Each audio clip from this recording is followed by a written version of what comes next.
चलो इसमें हम जानेंगे 2025 के हिंदी की बोर्ड एग्ज़ाम में कौन सा प्रश्न पूछा गया था। कौन? सब्जेक्टिव।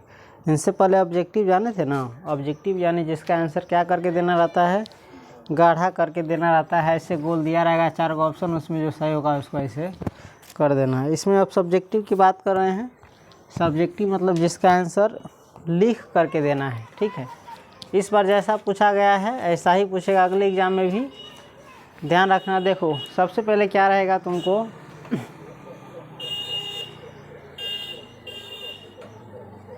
सबसे पहले रहेगा निबंध लिखना। देख रहा है लिखा हुआ है निम्नलिखित में से किसी एक विषय पर निबंध लिखे। 6 ऑप्शन दिया हुआ है, उसमें से जो भी तुमको सुविधा लगे उस पर क्या लिखना है, निबंध लिखना है। और ये कितने नंबर का रहता है? 8 नंबर का रहता है। समझ गया। जैसे ऑप्शन दिया तुमको बढ़ती जनसंख्या पर, या पानी की बचत पर, या मेरे प्रिय लेखक पर, या बाढ़ की समस्या पर, या गणतंत्र दिवस पर, या विद्यार्थी जीवन पर। इसमें 6 दिया है। इनसे अगली बार 2026 में अलग देगा। समझ गया। इस पर नहीं देगा, कोई अलग देगा धोखा से को 2 दे देगा, लेकिन सब अलग अलग देगा। उस 6 में से तुमको जो भी अच्छा लगे उसको बनाना है। समझ गए। सबसे पहले नंबर पर क्या लिखना रहेगा, निबंध लिखना रहेगा। देख लो 1 नंबर में क्या लिखना रहेगा, निबंध लिखना रहेगा। ये कितने नंबर का रहेगा? 8 अंक का। समझ गया। उसके बाद दूसरा देखो कह रहा है व्याख्या करना। कौन सी करना? व्याख्या। निम्नलिखित में से किन्हीं 2 अवतरणों की सप्रसंग व्याख्या करें। ये गद्य खंड में से, कौन खंड में से? गद्य खंड में से और पद्य खंड में से, यानी कविता जो कहानी वहानी सभी में से, पूरा किताब में से, कहानी वाला में से भी और कविता वाला में से भी, इन दोनों में से मिला करके तुमको 4 गो कोई लाइन दिया रहेगा, चाहे पद का चाहे गद्य का, ठीक है। 4 गो दिया है, 1 2 3 4 क्वेश्चन। इसमें से किन्हीं 2 को बनाना है। और ऊपर लिखा हुआ है देखो, निम्नलिखित में से किन्हीं 2 अवतरणों की सप्रसंग व्याख्या करें। जैसे सबसे पहला दिया हुआ है तुमको, एक में व्यक्ति से नहीं, हमें तो नीतियों से झगड़ा है, सिद्धांतों से झगड़ा है, कार्यों से झगड़ा है। इसका सप्रसंग व्याख्या करना है। ये जो लाइन तुम अभी हमने बोला, ये जयप्रकाश नारायण द्वारा दिया हुआ जो भाषण है संपूर्ण क्रांति, उसमें से दिया गया है। समझ गया। उसमें से लाइन दिया गया है। जयप्रकाश नारायण कहते हैं कि हमें व्यक्ति से झगड़ा नहीं, इंदिरा गांधी के बारे में बोल रहे हैं। समझ गया। वो चैप्टर पढ़ेगा तो समझ जाएगा। दूसरा क्या दिया हुआ है, ये 4 में से कोई 2 बनाना है। और यो क्या नंबर का रहेगा? 8 नंबर का। मुझे यह सोचकर एक अजीब सी राहत मिलती है और मेरी फंसती हुई सांसें फिर से ठीक हो जाती है कि उस समय पिताजी को कोई दर्द महसूस नहीं होता रहा होगा। ये बउआ जो हम दूसरा पढ़े वो 30 से लिया गया है। किन से? 30 पाठ से लिया गया है, जिसके लेखक है उदय प्रकाश। 30 बहुत बढ़िया चैप्टर है। समझ गया।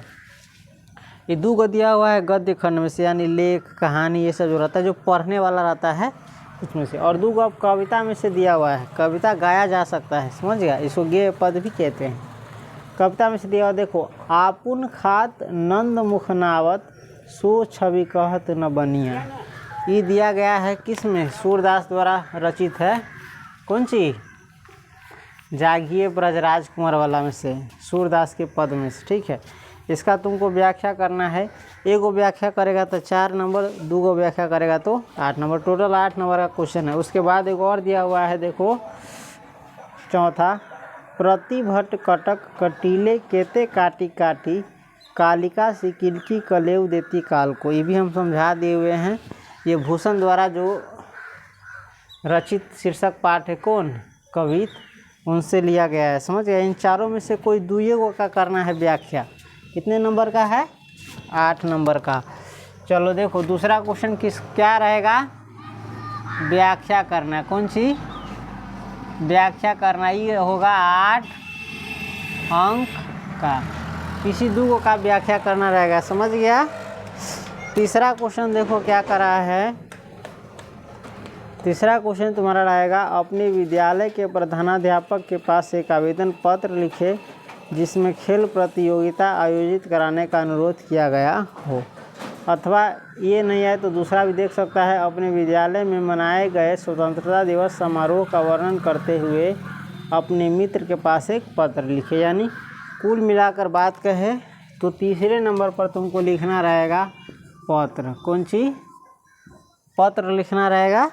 ये रहेगा 5 अंक का। समझ गया?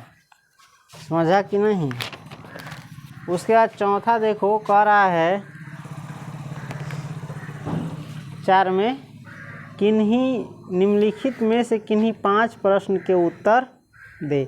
10 को क्वेश्चन दिया गया है, देख सकता है आई से लेके एक्स तक 10 को क्वेश्चन है। इसमें से जो भी तुमको 5 हुआ है उसी का आंसर देना है। और ये कितने नंबर का है? 5 को क्वेश्चन का आंसर देगा तो 10 नंबर का है। समझ गया? देख सकता है। चलो देखो तो जैसे अंदाज़ा हो जाएगा किस प्रकार का क्वेश्चन रहता है परीक्षा में। सबसे पहला क्या है, उसने कहा था शीर्षक कहानी कितने भागों में बंटी हुई है, उनमें कितने भागों में युद्ध का वर्णन है। दूसरा क्वेश्चन, ये दूसरा पार्ट से है, उसने कहा था। दूसरा क्वेश्चन है भगत सिंह की विद्यार्थियों से क्या अपेक्षाएं हैं, है ना। एक लेख और एक पत्र में से है। तीसरा क्वेश्चन है अंग्रेज नीलहे किसानों पर क्या अत्याचार करते थे। अंग्रेज जो है नीलहे किसानों पर क्या अत्याचार करते थे, वो सादा नीरा शीर्षक पाठ के आधार पर उत्तर दे। नीलहे किसान कहते हैं जो नील की खेती करते थे उसको, है। चलो चौथा क्वेश्चन देखो है, बिस्नी मानक को लड़ाई में क्यों भेजती है। इस सिपाही के माँ से लिया गया है। बिस्नी जो है मानक को लड़ाई में क्यों भेजती है, ये भी किताब पढ़ेगा, पाठ पढ़ेगा तो जान जाएगा। ये मुन्नी के शादी के लिए भेजी ताकि रुपया पैसा हो जाती तो कमा के आते। चलो पांचवा देखो क्या करा है, जीवन में विद्रोह का क्या स्थान है। शिक्षा शीर्षक पाठ के अनुसार लिखे। हमारे किताब में गद्य खंड में अंतिम चैप्टर है शिक्षा, जिसके लेखक है जे कृष्ण मूर्ति, यानी जिद्दू कृष्ण मूर्ति। उसी पाठ में से आया है, जीवन में विद्रोह का क्या स्थान है, शिक्षा शीर्षक पाठ के अनुसार लिखे। विद्रोह कहने का मतलब है जब कोई चीज़ गलत हो या, है ना, जो अच्छा नहीं हो तो उसका विद्रोह करना चाहिए। बिना विद्रोह के जीवन में आगे नहीं बढ़ा जा सकता है। जैसे रास्ते में रुकावट आती है तो तुम विद्रोह करते हो या उसको पार करते हो तब ना आगे बढ़ते हो। तो विद्रोह भी एक प्रकार से रास्ते में रुकावट। अगर इसको विद्रोह नहीं करेगा तो जैसे नेता के जे मन होते से करते, सरकार के जे मन होते से करते, मतलब मनमानी करे लगती। एल विद्रोह करना भी आवश्यक रहे छै। तुमको अपने आप में भी विद्रोह करना चाहिए कि ऐसा नहीं करना है। खैर इस पर हम डिटेल्स में नहीं जाएंगे, दर्शन शास्त्र में चलाएगा। छठा में देखो क्या करा है, गांव का घर शीर्षक कविता में किस शोक गीत की चर्चा है। गांव का घर जो शीर्षक कविता है उसमें किस शोक गीत की चर्चा है। अभी पढ़ेगा तो जान जाएगा। ये गांव का घर है, ज्ञानेंद्र पति द्वारा लिखा हुआ। उसके बाद सातवां है, प्यारे नन्हे बेटे को शीर्षक कविता में लोहा क्या है ना, इसकी खोज क्यों की जा रही है। समझ गया? ये भी बात तो हम बता दिए थे, पढ़ा दिए थे। लोहा मेहनत का प्रतीक बन जाता है, समझा। प्यारे नन्हे बेटे को शीर्षक कविता में लोहा क्या है, मेहनत है, समझा। लोहा मजबूती का भी प्रतीक है। चलो उसके बाद है आठवां, जन जन का चेहरा एक, यानी दुनिया में जितना भी आदमी है सबके चेहरा कथी है, एक रंग से ही बात कर रहा है। हाँ भले केकरो कलर अलग हो सके छै, रंग अलग हो सके छै, रूप अलग हो सके, लेकिन है दुनिया में सभी के दुख एक रंग के, समझ ले, हर चीज़। चलो देखते हैं। प्यारे नन्हे, वही हो गया। जन जन का चेहरा एक शीर्षक कविता में प्यार का इशारा और क्रोध का दुधारा से क्या तात्पर्य है। नौवां क्वेश्चन है, नील जल में किसकी गौरदेह हिल रही है, उषा शीर्षक कविता के अनुसार लिखे। 10वां है, पुत्र वियोग शीर्षक कविता में कवियत्री स्वयं को असहाय और विवश क्यों कहती है। तो 4 में देख लिया। टोटल क्या क्वेश्चन दिया हुआ है, 10 को। इसमें से बनाना कितना है, 5 गो प्रश्नोत्तर दिया हुआ है और ये कितना अंक का है 10 अंक का। 5 को बनाना है, 1 को बनाएगा तो 2 अंक और 5 को बनाएगा तो टोटल 10 अंक का हो जाता है। अब देखो तो 5वां, निम्नलिखित प्रश्नों में से देखो, निम्नलिखित प्रश्नों में से किन्हीं 3 के उत्तर दे। समझ गया, ये 5 नंबरी प्रश्न है, यानी एगो प्रश्न बनाएगा तो 5 नंबर मिलेगा और 5वां नंबर में 6 गो प्रश्न दिया हुआ है, आई से लेके भी आई यानी 6 तक। इस 6 में से जो भी तुमको आसान लगे 3 को बनाना है। जैसे सबसे पहला प्रश्न है, बचपन से ही आपका ऐसे वातावरण में रहना आवश्यक है जो स्वतंत्रता पूर्ण हो, क्यों? शीर्षक कविता के पाठ के आधार पर अपना उत्तर दे। ये कह रहा है बचपन से ही इंसान को ऐसे वातावरण में रहना आवश्यक है जहाँ उसे किसी प्रकार का क्या हो, डर, कोई चीज़ अति नहीं हो, स्वतंत्रता पूर्ण हो, ताकि वो अपने जीवन का सही से विकास कर सके। चलो, तो ये कह रहा है शिक्षा पाठ के आधार पर लिखने के लिए। चलो, दूसरा क्या है, लेखक उदय प्रकाश के पिता के चरित्र का वर्णन अपने शब्दों में करें। समझ। तीसरा है आचार्य रामचंद्र शुक्ल के काव्य आदर्श क्या थे? प्रगीत और समाज शीर्षक पाठ के आधार पर स्पष्ट करें।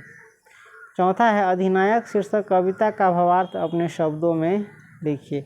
अधिनायक जो चैप्टर है, पाठ है, उस कविता का भावार्थ यानी मेन भाव क्या, वो कहना क्या चाहता है, उसका अर्थ अपने शब्दों में लिखना है। छठा है सूरदास के प्रथम पद का भावार्थ अपने शब्दों में लिखे। सूरदास के 2 गो पद है ना, जागिए ब्रजराज कुमार वाला एगो है, जेवत श्यामानंद की कन्या, 2 गो पद है, तो पहला पद जो है उसका भावार्थ लिखना है। सब 5 नंबरी है, 3 को बनाना है। उसके बाद है मलिक मोहम्मद जायसी रचित पहले कड़बक में कलंक, कांच और कंचन से क्या तात्पर्य है? करा है।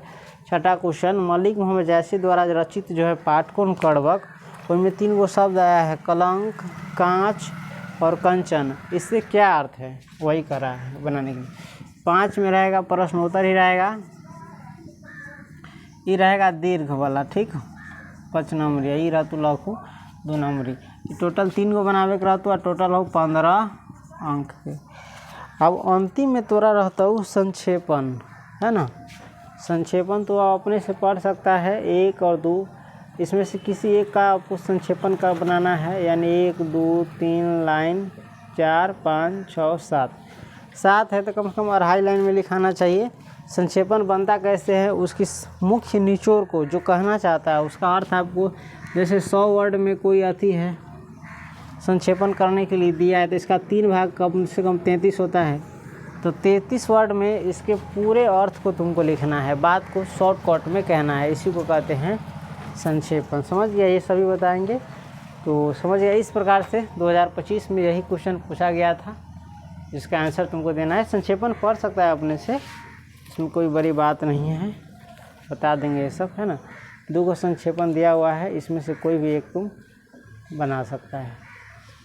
इस प्रकार से समझ गया, हिंदी का क्वेश्चन 2025 के परीक्षा में पूछा गया, इसी प्रकार से 2026 में भी आएगा। चलो समझो थोड़ा देर के लिए बस, फिर हम अगले विषय में चलते हैं।